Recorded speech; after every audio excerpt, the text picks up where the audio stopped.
I still have it on my laptop today, but I kept a spreadsheet with every single job I applied for. And when a team told me no, I'd mark it in red and use that as motivation to keep going. And for me, it was like, I knew this is where I wanted to get. I didn't care if it took a year, 2 years, or 10 years. I knew I was going to get to this point because I was never going to stop. You are now tuning in to the Roughnecks Podcast with your host, Cole Nixon.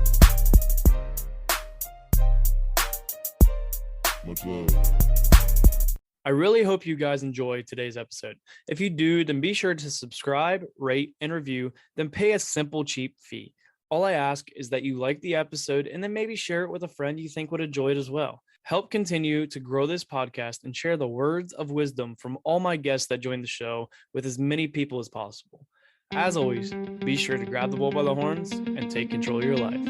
Let's get into this week's episode.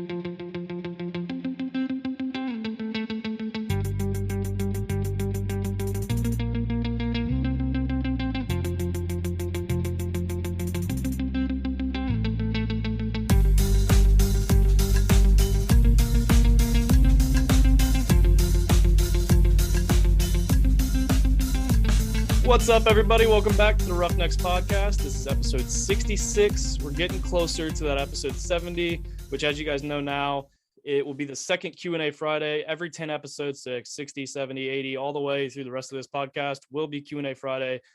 This Q&A Friday, I have me and a guest we'll be answering questions with. So if you have any questions, send them over to roughneckspodcast@gmail.com. These questions can be literally about anything. So just shoot them over to that email and you'll probably hear me and my guest that day answer them on episode 70. But joining me today is someone who has made a hell of a name for himself so far, and I can guarantee he's not done yet. But he's rejoining the show after being on back in February for episode 18. But welcome back to the Roughnecks Podcast, Carter Franklin.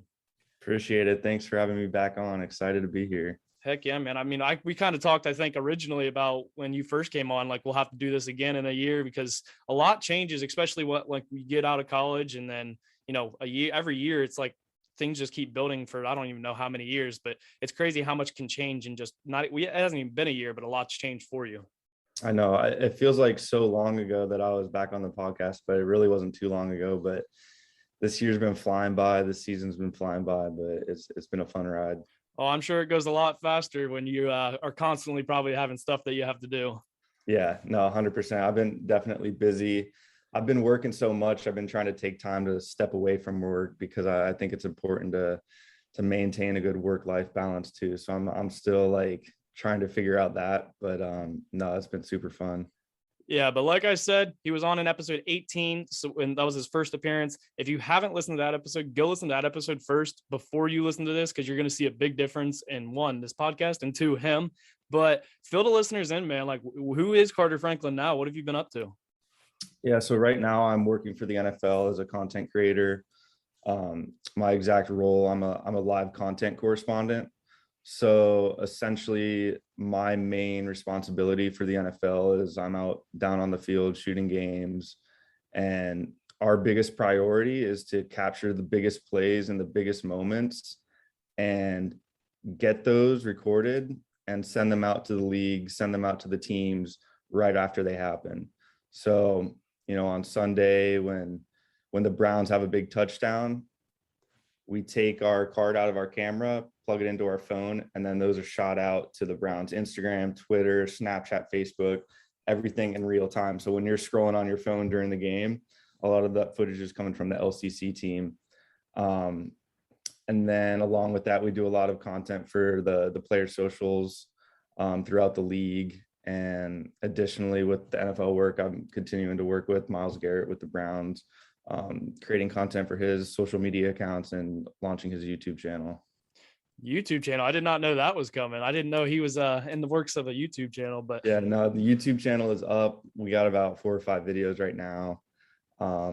It's been a big learning process for us, kind of transitioning into that space, but MGTV is up and live.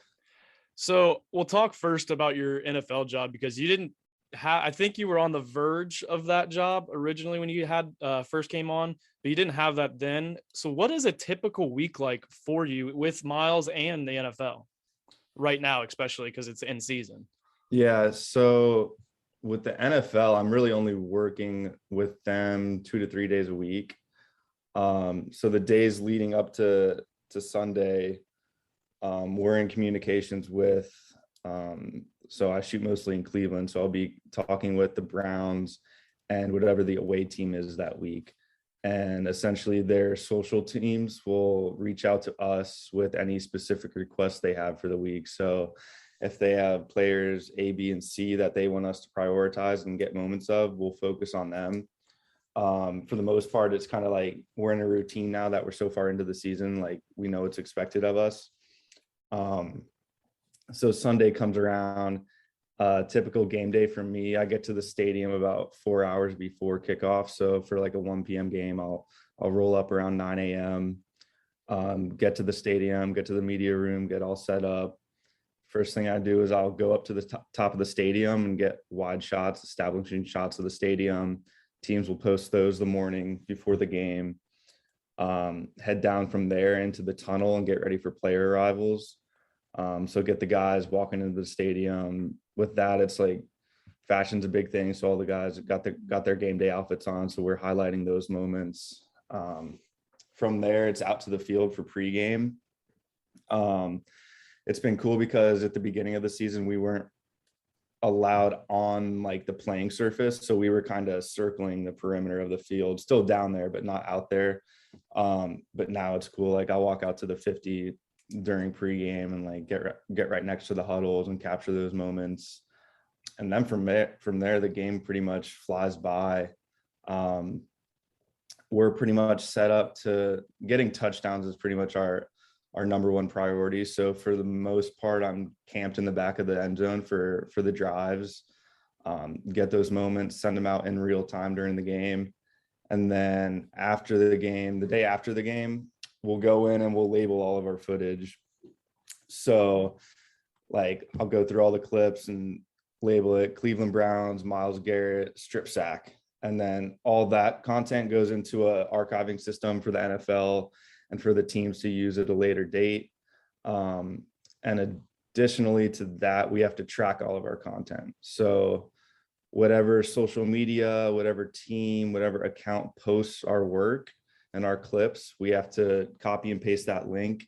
And that also goes into a tracker system. That way the league is able to keep track of how successful the creators are and the program as a whole and kind of monitor that. So that's the NFL work. The rest of the week, I'm pretty much with Miles over at his house like 3 or 4 days a week, shooting lifestyle content, community events that he's doing, any stuff with like any of his brands or partners. So I've been busy between all that stuff. So you really have that your weekends are super busy. You have 2 or 3 days where you're just crammed with stuff that you got to get done. Do you have like, I'm assuming you have like a time frame that you have to get it done by? Yeah. With the NFL stuff, everything has to be done pretty much the day or the day after that, that the game happens. That they definitely want all that content uploaded and tracked right after the game. And then with Miles, I mean, everything's pretty much on like a weekly deadline, getting out like a hype video for this week. We have a deadline for Friday. Everything's super fast paced, especially being down there on the field, but it's a fun environment to work in. Oh, I bet that up pace can be, and especially that's got to be something it's not like you're just sitting there, it's not boring. That's for sure. No, it's not boring. And, part of the reason why I love it so much is like, it doesn't feel like work. And that was one of my biggest things when I graduated college is like, I want to wake up and go to a job that I look forward to going to every day. And I never wanted to be that person that is like, oh, I have to go to work today. I have to do this. I have to get this done. Like for me, it's like, I get to do this. It's a privilege to be able to do this. So that's the biggest thing for me. And that's really what everybody should strive for in life. Like, cause you hear about how many people who are stuck in jobs that they hate, that they don't like doing, but like, yet they never really do anything to change it. You have like, when you look for a job, like it's not easy to find, you're not going to find it right away either. but you should find something that you like to do, not something that you just have to do. Exactly. Yeah. And I think it's like twofold too, because a lot of people will see like what I'm doing now and think that it's been like a relatively easy path to get here. Just graduating college 2 years ago, and that's the thing with social media. It's kind of like a highlight reel, and people don't always see the things that go on behind the scenes. And for me, it was like I applied for over 100 jobs out of college, and not many people know that. What they see is someone who graduated and went straight to the league, and it wasn't like that at all. And it's all those no's that kept me going. And I still have it on my laptop today, but I kept a spreadsheet with every single job I applied for. And when a team told me no, I'd mark it in red and use that as motivation to keep going. And for me, it was like, I knew this is where I wanted to get. I didn't care if it took a year, 2 years, or 10 years. I knew I was going to get to this point because I was never going to stop. Exactly. And like you shouldn't, or when you look at things, people always forget about the behind the scenes stuff because social media is a killer of that, like you said. And it's a highlight reel, and nobody sees what you put, like how much time you put in, like this stuff. They see the end product. They don't see how many hours you spent editing that video, or how much time or how much money you put into the camera and all that other stuff, and how hard you had to work to get to where you are. Yeah. I'm working on a video right now for Friday, and it's a 58-second video, and I think I've spent like 3 or 4 hours working on it so far. That's what's crazy. And then you start to nitpick everything because, like I believe you talked in your first episode where you look back at your OWU videos where you first started, and you're like, those were crap. But we all loved them, like I said. And it's crazy to see a transformation in you from looking at your videos on Twitter and Instagram that you used to post to now. Like I remember the first Myles Garrett video I saw that you where he was playing basketball, to now I remember scrolling through Instagram, like you said, seeing something you posted and then seeing it on the NFL account. And I was like, wait, what is going on here? Yeah, no, it's fun. I think the biggest thing too is just trying to level up with every piece of content I put out. Like I want to look at the stuff I'm putting out this season, next year, and be like, just see the leaps and bounds that I took as a creator, always trying to level up, always trying to get better and never really getting complacent. I think, it sounds crazy, but I feel like I really haven't even done anything as a creator. And I just feel like there's so much more untapped potential and so much more to learn and grow. Well, exactly. You're young. You still have a lot of room to grow. And that's the mindset you got to have. Like you can't get complacent and think, all right, I work for the NFL. I'm good now. Like I don't need to continue to improve. That's how a lot of people lose their job or just never get better and never get even more recognition that they deserve. Yep. No, 100%. So what was the first game that you shot for the NFL? So originally the position's basically location based.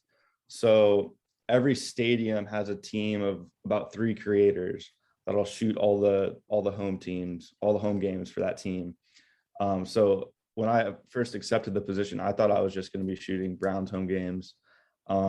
Because it was my first year, they wanted to send me around a little bit during preseason just to get some reps in and kind of get used to the routine.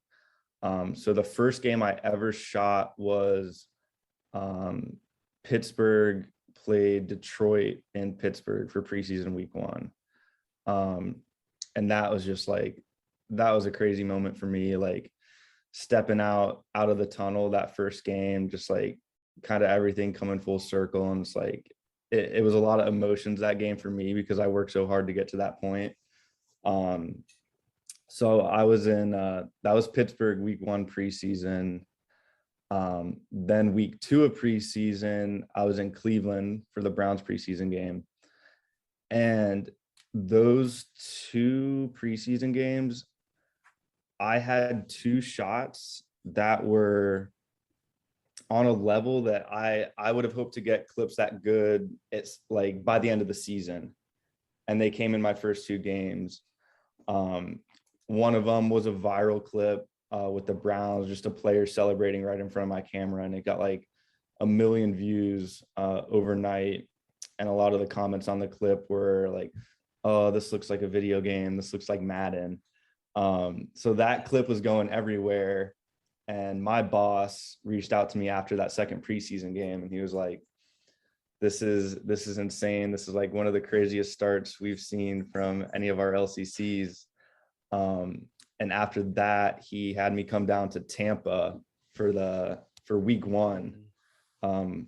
The Cowboys played the Bucks down there, so I was down there for the start of the season.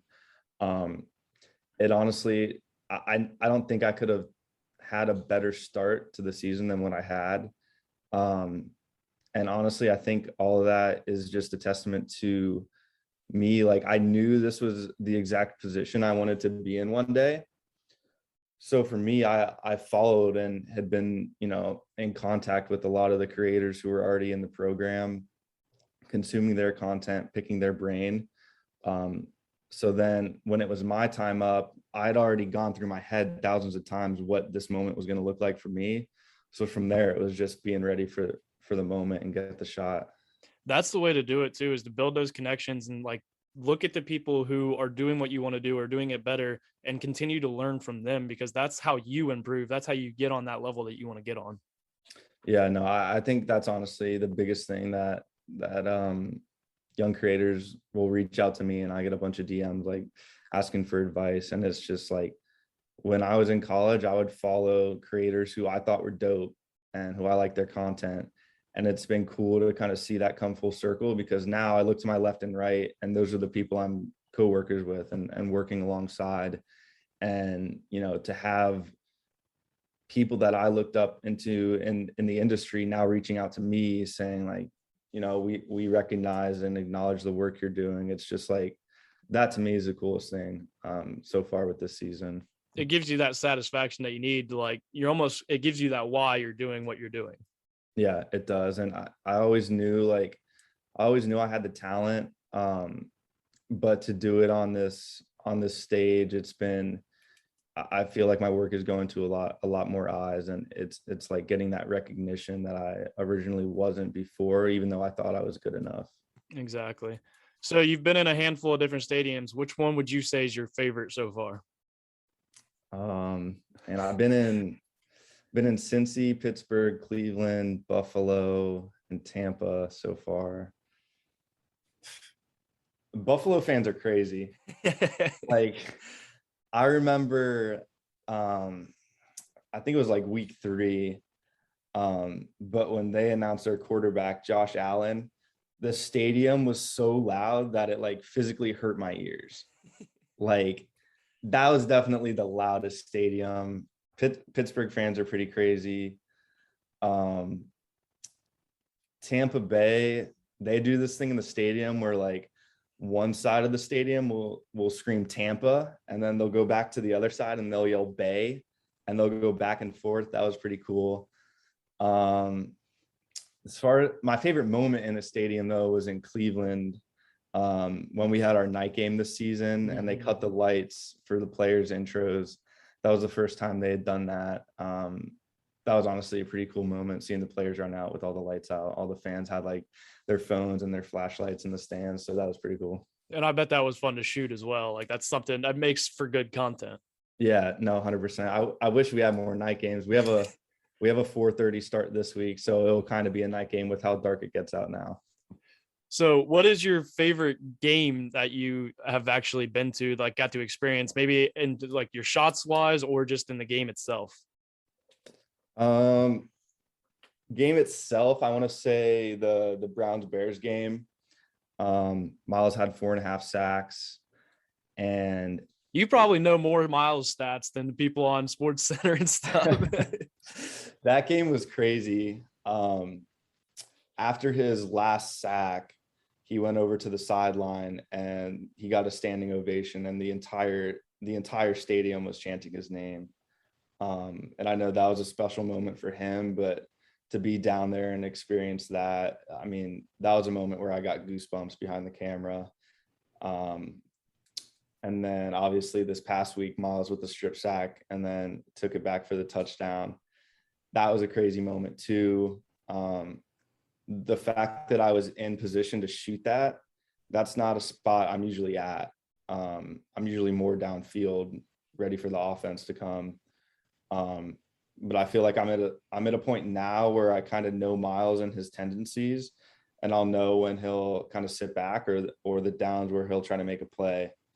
So I was getting ready to rotate downfield, but I sat back for one more and then ISO'd in on Miles, and then he made that happen. And then took it to the dog pound and was like celebrating right in front of me. So that was a special moment this year too. So I have to ask, not that I'm going to really understand it, but I know if there's any content creators out there that want to know this kind of stuff, I wanted to ask, like, what camera or cameras do you use? Yeah, so I have a Sony A7 III, which is not a crazy camera. I would say honestly, it's the best camera you could get for the money right now for both photo and video. As far as lenses, I have a 70-200 f2.8 that I use for game action, and a 24-70, which I don't really use it too much because I don't really have time during the game to be swapping out lenses. So it's a pretty basic setup. I know a lot of creators will like DM me and ask, they'll like see the shots and ask me what gear I'm using. A lot of the questions I get are like, why don't my videos look like yours, or my quality is not as good? And I think a lot of it goes to like understanding the camera settings. And when I first started out, like I would just pick up the camera, turn it on and start shooting without understanding how all these things like frame rate, ISO, aperture, shutter speed, how all these things are going to affect an image. So it can be kind of intimidating at first, but once you dive in and understand those settings, then you'll better know how to manipulate your camera to get the best image possible. But yeah, that's kind of what I'm rocking for game day. Is the best way for someone to learn those settings just to jump in and do it, or do you have any other like recommendations? I mean, my biggest piece of advice to people when they're asking me how to learn is get the reps in. As far as like the technical side of things, look up YouTube. Yep. Like I mean, it's still something I do today. If there's something I don't know, Google it, look up a YouTube video, watch a tutorial. But when I was learning, I was picking up my camera and editing every single day. And if I didn't have a sport to shoot, I would go outside and shoot my dog running around the yard, or like pull my car out of the garage and like take pictures of that. Just every day with your camera in your hand, you're going to get better. It's like, it's the same with anything in life. If you like, I compare content creating to weightlifting. If you want to squat 300 pounds, there's only one way to do that, and that's to go into the gym every day and get your reps up. You're not going to get your weight up without putting the reps in. So it's really the same thing with content. If you do put those reps in, you know, it's only a matter of time till those things start falling your way. I like what you said too about like you would just go outside, shoot your dog or like your car. Like that goes to shit. Like you don't have to have a specific thing to shoot. You can literally walk outside and find anything, or even in your house, whatever it is, you know, go to the city, go wherever, and you can find something to shoot just to practice on. Yeah, 100%. And, you know, for me, I think it's important to kind of center your portfolio around where you want to be. So for me, I knew I wanted to be in football, so I tried to shoot a lot of football. But you don't necessarily have to do that. Like I know guys in the NBA who weren't shooting basketball. So it's really just shooting whatever sport, whatever concert, whatever event you can get access to. And then, you know, if you're a good creator, like someone will recognize good content. You know, if you can shoot a NASCAR race pretty good, like odds are you can shoot other things good. Yeah, and all it takes is sometimes that one video or that one picture to help you grow. Kind of like almost like you, where you got that one video of Miles, and then all of a sudden, all of this stuff just continued to pile in. Yeah, no, 100%. I always tell people post their work, because you never know who's going to see it, never know where it's going to end up. And it's also good for you, like yourself, to keep track of the things you've posted and to one day look back and see how much you've grown. That's something I was also going to ask you is like, so obviously social media is a big tool for you, like it with the content you shoot and everything and getting recognized. What social media is your favorite to post on and why? I would say Instagram. Instagram's been the biggest for me as far as networking. I would say 95% of the jobs like freelance jobs I've had have been from companies or brands seeing my Instagram page and that's just DMing me from there. Um, Definitely Instagram is my favorite. Twitter is super good for networking in the creative space and finding new job opportunities. And then I mean TikTok's TikTok, you know, you could post anything on there and have it hit the algorithm and blow up. But those are really the big three that I try to post on. So I was gonna like, which one you have the most interaction? Probably on Instagram, I'm assuming. Yeah, Instagram for sure. Which one does your content change kind of depending on what you're posting on, or is it kind of just similar throughout all the platforms? Yeah, so Instagram's the best for my videos and photos, honestly. Twitter, I don't really post videos on there anymore because Twitter's so strict with their copyright, with rights to songs and everything. So I'll try to stick to photo on Twitter. And then for TikTok, I kind of repurpose the videos for Instagram and will like crop it to be vertical for TikTok.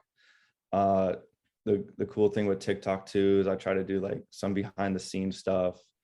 And those can sometimes be IG reels too. Yeah, exactly. That's the thing too. Like you're starting to see this transition where they're all intertwining because, you know, even Twitter has stories now. Like everything's starting, they're all picking up from each other and changing their ways to kind of compete with it. They have to in order to compete with another. Yeah, the social space is so evolving, and you know, even the position I have right now, like this position did not exist in 2016 when I started college. So even like the whole content creation space, especially in sports, has evolved so much over the past 8 years, where it's like there's a need now more than ever for creators in the social space. And that's in every freaking aspect of the world today, like not just sports, like in any, like you can go, my brother actually just sent me a job that was for a gym, and they wanted a video, like a content creator to like start like making content for their socials and stuff. Like it's all over the place for every area of life and business and whatever it is. Yeah, I know. No, so many opportunities are out there. You gotta seek them out and find them. 100%.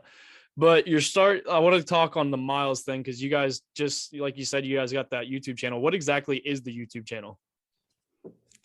So after last season ended, and I wasn't shooting football last season because of COVID, and I didn't have the NFL job, so I was just editing stuff for Miles. And after the season ended, he asked me to move in with him. So we lived in Texas during the off season.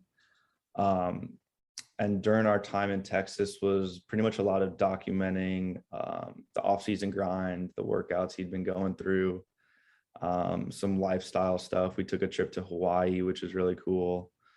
But the YouTube is now, it's essentially like highlighting more of his life off the field, not being a football player. So like there's only a few videos up right now, but one of them was like a doggy play date. So he went to a dog park in Cleveland, brought his dog out, and like had a bunch of fans come out and bring their dogs, and everyone kind of hang out. I'm trying to think of what the other ones are. We did like a day in the week life for Steelers week. So it was kind of like his prep and his process, what a week looks like as an NFL player, him at home breaking down film. We did trick-or-treating with some of the kids of the neighborhood. And then this past week, he went shopping at a local Meijer in Cleveland, and he met up with some kids from one of the Cleveland hospitals and helped out some families who needed some help during the holiday season. So it's just cool, like seeing him interact in those moments. And Miles is honestly his truest self when he's with kids. So it's cool to like be there when he's giving back, and that's kind of a special moment. But the YouTube just highlights all that other stuff that people don't see on Sundays. That's the cool thing about what you're doing is you're highlighting, because he's genuinely a very good guy. Like he does a lot for the community and always has. And you're like highlighting this and showing like what he's really like. And it's cool that you get to see behind the scenes because it makes people appreciate this is in anybody's YouTube, you can appreciate, it can either help you or hurt you, but most of the time it's going to help appreciate that person even more about who they really are. Yeah, no, 100%. It's definitely, like I said, it's a side of Miles that, they see him on Sunday with his helmet and pads on, but that's only a very small part of his life. And he has so many other interests other than football. Has there been a little bit of a difficult shift, or was it hard, like shifting from, just these short clips, little clips to a YouTube? I don't know how long the videos are, but like shifting to essentially longer videos. Yeah, it's definitely different. It's kind of been a learning process for all of us, Miles included, but it's just another thing where, like, the more videos we put out, we know we're building something big. So it's kind of like we have the brick by brick mentality. Every piece of content is going to grow the channel more. And, we're just going to get better as we keep going. But it's definitely, it's a shift from the IG stuff where it's like a minute max. Now we're getting into longer form storytelling. We really need to, lock in on what our creative plan is and how we're going to curate those stories for YouTube. What's been the hardest thing to kind of situate through with the YouTube from like those short clips? The biggest difference is like managing the content, because there's so much more to go through. As far as like determining what's going to make the final cut. So like for the Steelers week video, I was there, I think 6 days that week, shooting for like a couple hours a day. So there's literally hours of footage to go through and find the best moments that are then going to make a 12-minute video. So it definitely takes more time on the back end to go in and make those selects and edit them all together to tell the story. That's kind of been the biggest change from the two. I wanted to say something too. It's funny that you mentioned the doggy play date thing, because it brought me back to the dog I sent you a picture of. I texted you right away because I put in pools, and we were sitting there putting in a pool for this person, and there was this dog, and I was like, man, that dog kind of looks familiar, but like, it's a black German Shepherd. It's kind of a common thing. And I was like, oh, whatever. But they were like, yeah, this was Myles Garrett's dog. And I was like, wait a second. Like, I got to talking to him, but that was the funny thing. And then, but that dude is also crazy. They Wade Morrell, they put in, or the hours that they put in on the business they have is insane. They got freaking COVID sniffing dogs that work for Eric Church, who they'll literally sniff people's hands as they're walking in and can tell if they have COVID. And apparently it's more accurate than the test or something, but I don't know, the stuff he has going on. I might have to bring him on the podcast, but the problem is his IQ is so far above mine that I don't even know if I'd be able to have a conversation with him. But it was funny that I was sitting there and I was like, oh, hey, I don't know that dog, but like, it was because I told him, I was like, yeah, I know like a guy that makes the videos for Miles. And they're like, Jeremy? And I was like, no, not that guy, the other guy. Yeah, no, that's funny, because literally like the week after you text me that, they came over to the house because they trained Miles' dog that he still has, Gohan. So that was funny. I told him that, but yeah, he's just like, Miles is he's so busy, and Aloe is just like that dog was like tearing up the house, just going to the bathroom everywhere. It was just not a good mix with Miles' lifestyle.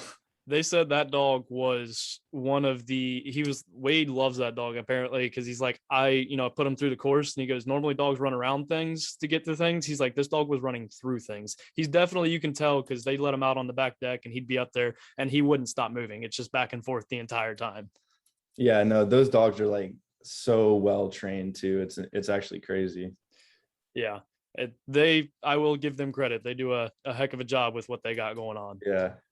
But so I wanted to talk too a little bit about the whole Halloween thing with Miles, because you guys had a lot going on with that. And, you guys had his yard set up with the graveyard of the quarterbacks, every quarterback that he sacked, and the jacket and everything.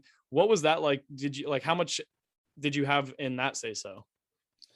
So Halloween was kind of a mess in regards to that. So we initially had planned we knew the graveyard was going to go up, and we were going to release it in the Halloween YouTube video, but someone ended up taking pictures of the house and leaked it to TMZ. we think it was one of the UPS delivery guys. So that was really a mess. It got out way before we had planned. There were a lot of security issues with like random people showing up to the house, which is, you never want to have that. No. But it's all good now, and it ended up going in the YouTube video. But yeah, Halloween was a kind of a mess with all that. How much fun was that to shoot though, compared like, because do you have more fun shooting games or kind of doing this stuff with Miles, I guess? I mean, I love them both just as much. I mean, they're different. Game days are so intense, and you got to be locked in for those. And being with Miles is kind of more laid back with some of the things we do. But I love them both just as much. It almost gives you that little bit of a balance too, where you're stepping away from work. Yeah, you're still working, but it's a different type of work. Yeah, no, for sure. Game days are so fast paced and a lot of times stressful, but it's just, I mean, it takes me back to like when I'm glad I played a sport in college, because being an athlete, you kind of have some like a similar mindset. Like when I drive to the stadium, I like lock in and listen to music as if I'm going to play the game. Like you gotta bring some sort of intensity to do this job, because you can't just show up and go through the motions. Yeah. So you said there's 3 or 4 of you usually at a game. Yeah. So is there ever a time though where a shot does get missed? Oh yeah, for sure. I mean, we because there's 3 of us, we always try and do a good job of like splitting the field. So one of us will be on one side of the end zone, split the other. I think there's only one touchdown that we've missed this year, and I was in Cincinnati when they played the Packers, and Cincinnati scored. So we go over to the sideline to send the clip, and before we could even send out the footage for the Cincinnati touchdown, we hear the crowd going crazy, and we turn around and Green Bay just scored on like literally the first snap of that drive. So there'll be like situations like that where there's really not much we can do. But we're really good about, making sure we're all in the right spots to get the shot we need.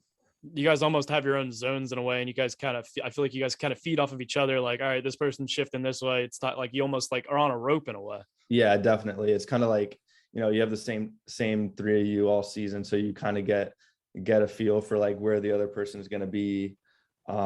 And like, I mean, you split the field and kind of mirror each other. So all sections are kind of covered, because, every play is not going to come my way. Some of them are going to go to the other side, and there's nothing I can do there. What my job is when it comes my way, it's my responsibility to get that shot. Did that take some getting used to though, like working with them and where they're located to where you got to be located?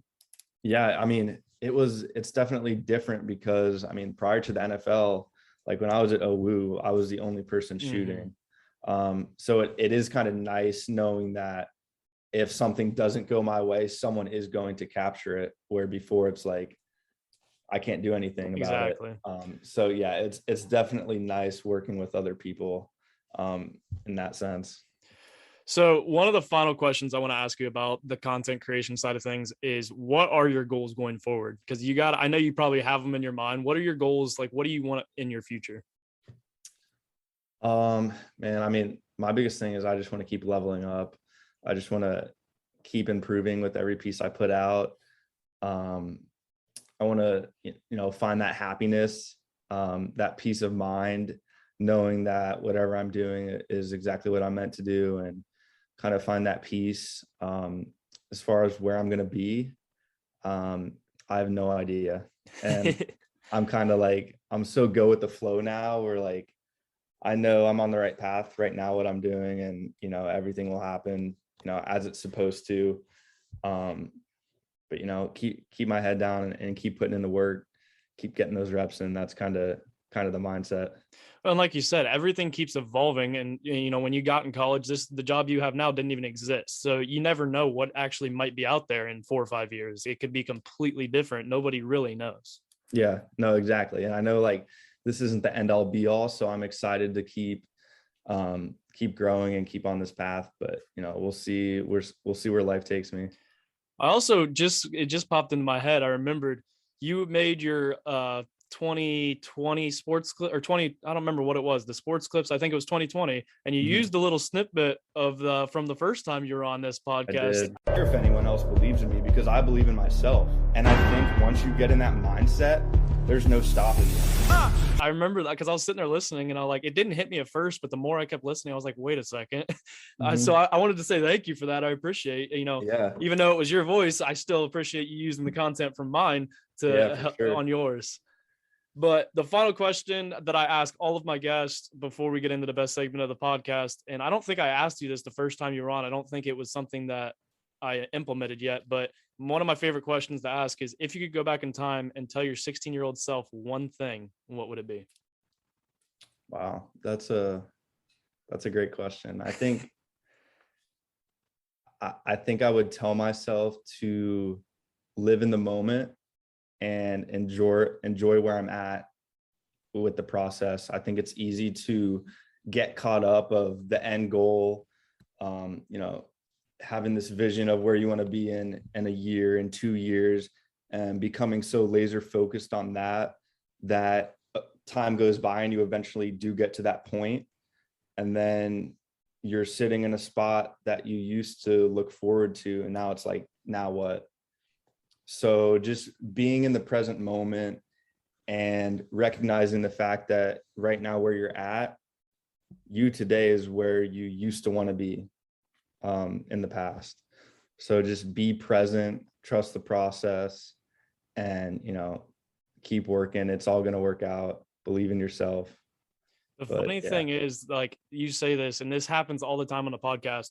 It's a reoccurring theme. Like a lot of people say something similar, maybe not in this segment, but like and throughout the episodes. And it's one of those that I keep pointing out when they like I hear it again, because I want people to realize, like, if you're hearing this multiple times, there's a reason for it. Like a lot of people forget to live in the moment. And I've brought up the story of me my senior year, that one game that I finally like just sat there and like just took it in. And you get that feeling too, like when you actually sit back for a second and take in the moment that you're in, you feel like this joy and this awesome, incredible feeling that you won't forget that memory. You won't forget what happened. Yeah, no, every game I shoot now, I try and take some time to step back for a play, maybe in a timeout, and kind of look up into the stands and look around the stadium and just remind myself of how lucky and grateful I am to be in this position. Because everything's moving so fast in life, it's important to take those moments and be present and kind of recognize and give yourself credit for what you've done and what you've been through to get to those moments. Exactly. We live in such a fast-paced world anymore that a lot of people, that I think that's why a lot of people say it, is that we forget to slow down sometimes and take what is happening in. Yeah, 100%. I think like a part of it too is, you say the things I'm saying are a reoccurring theme. And I think that's because I feel like what a lot of people fail to recognize is that you're in control of your own life. And it's easy to fall into like the system that society has kind of made us think is what is right, which is, you graduate college, you have to get a job right away, you have to have your life figured out, you have to settle down by this age, you have to move out of home right after graduation, like all these things. It's not how it is, and everyone's path is different, and you can do whatever you want in life, and it's really up to you. And that's something, I tell people all the time. You can literally do whatever you want. If Cole wanted to become a content creator in the NFL, Cole could do it. Mm-hmm. But he's gonna have to put in the work. You put in the work, you could do it. I firmly believe that you could really do whatever you want. It's just, if you're going to put in the work, are you going to be the hardest worker?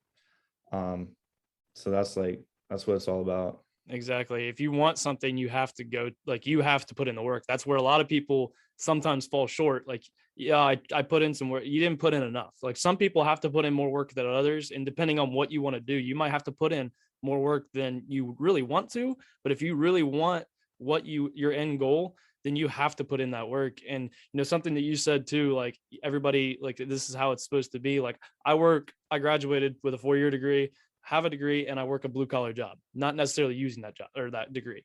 And sometimes people ask me like, why are you doing? And I'm like, you know what? I had a job right out of college. And I shouldn't have to actually answer that question though when you look at it, because you can do what you want to do. And my boss says all the time too. He goes, I have people ask me why I own a company putting in pools. And he's like, it blows my mind why people ask me that first off. And he's like, but it's like one of those, like, who are you to tell me what I can and can't do? At the end of the day, the only person who can control your life is yourself. You can let others control your life, but you shouldn't. That's not the way to do it. And it kind of goes hand in hand with the slogan of this podcast, which is grab the bull by the horns. And it's the whole idea of, life is hard and it's going to knock us down, and the bull is life and we're the bull rider. It's going to knock us down. It's bound to happen, but you can't lay there and let it walk all over. You have to get up, grab the bull by the horns, and take control of your life. And the only person that can do that is yourself. 100%. And everything in life that is worth having will not come easy. I can promise you that too. No, I agree 100% on that. But this leads us into the best segment of the podcast, which is Motivation Monday.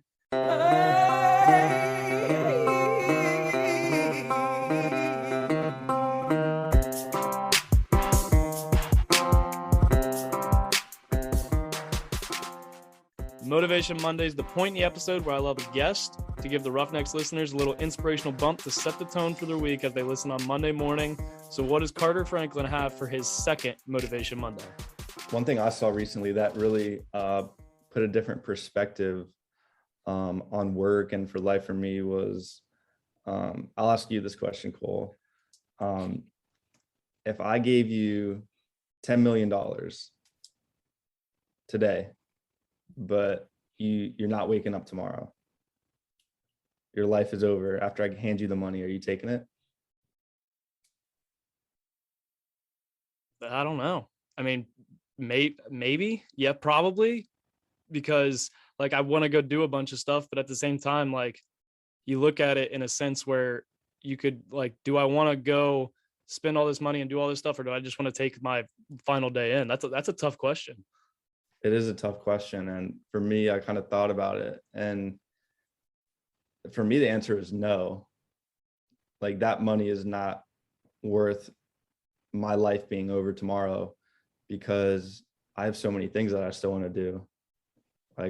If I died today, I feel like my life would not be fulfilled. I have so much more potential and so many more opportunities and places to go and people to meet. And so because I said no, that makes me waking up tomorrow worth more than $10 million. And the same for the day after that, and the same for the day after that. So it's like, just being able to wake up in the morning and chase your dreams and pursue the things you want to do in life, and go to work and be with the people you're surrounded with who you love, like that's worth more than any amount of money to me. So I think it's easy to get caught up in like our daily routines, but just take a step back and realize how grateful and fortunate you are to kind of be in a position to go to work, because a lot of people don't get to do that, and a lot of people are going to do it for the last time tomorrow when they didn't know it was coming.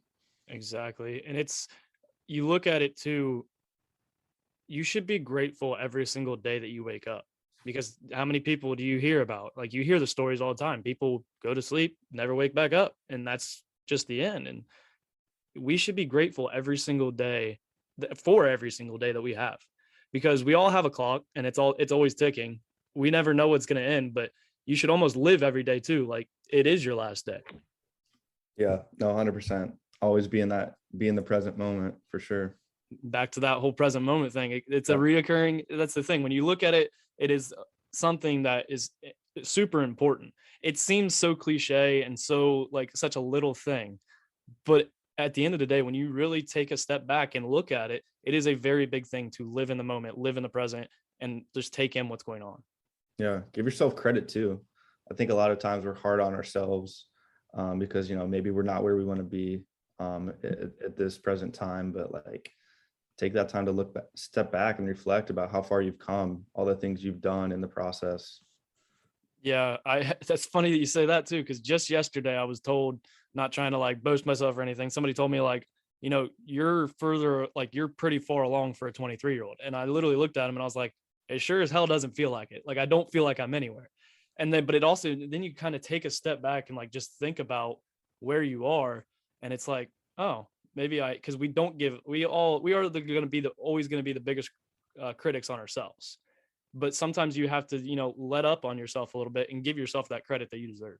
Yeah, no, 100%. I strongly believe we're always our biggest critics. And, I'm the same way when I look at my work, just being hard on myself, but, give yourself credit. We're all out here day by day trying to figure it out. It might look like we have it figured out, but trust we don't. We're all just trying to make it happen.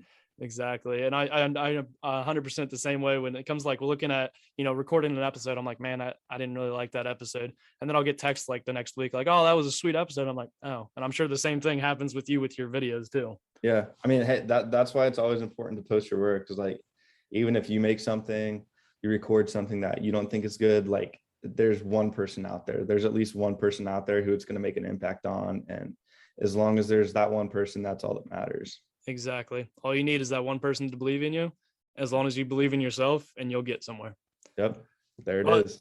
With that, that's a wrap on the 66th episode of the Roughnecks podcast. Appreciate you coming back on. We might have to make this just a yearly thing now, since you've came back on. Who knows what's going to happen to you in a year?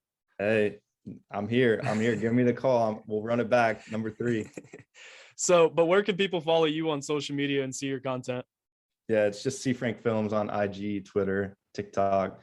Hit me up, shoot me a follow, DM me with any questions you got. I'm always trying to be good about responding to everyone's messages, giving advice where I can, and trying to help out, give back to those young creatives who were one day in a position where I was trying to figure things out. And that's the thing that I also want to say. You never know until you ask. And I'm sure it's the same with you. Like, you never knew what was going to happen until you went and shot. Like, you have to go and do it. Like, if you have a question for somebody, or you want to start something, or I do it all the time with the podcast, I message people who I never think will be on this podcast, but I still try, because you never know what's going to happen. Yep. Yeah, no, put yourself out there. A lot of people won't respond, but some will, and that's all that matters.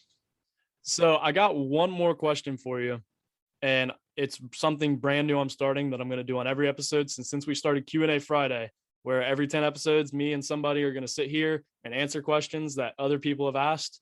I want to ask all my guests now. They have to give one question for Q&A Friday. So what question do you got for Q&A Friday? I actually might steal the $10 million one too as well.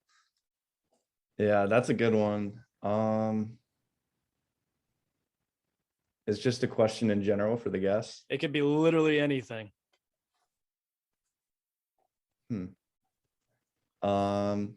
Okay.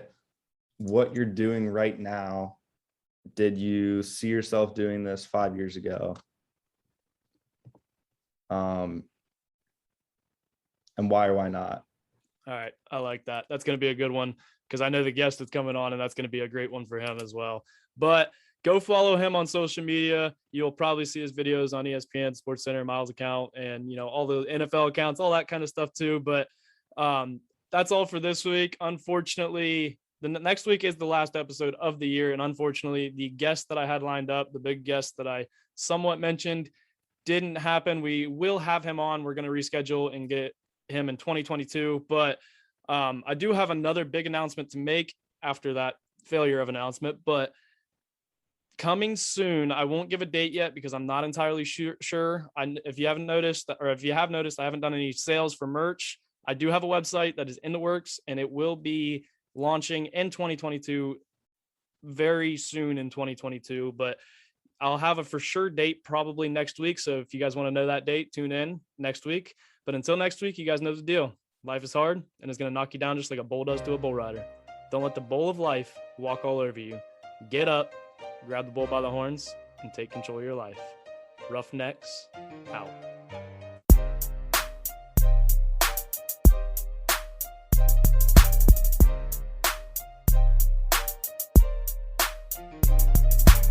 Thank you guys for tuning in to this week's episode of the Roughnecks podcast. If you enjoyed this episode, then do a couple things for me if you would. Subscribe, rate, and review so you don't miss any of our future episodes. Then share this episode with a friend so that we can continue to spread this podcast and share my guest stories and advice.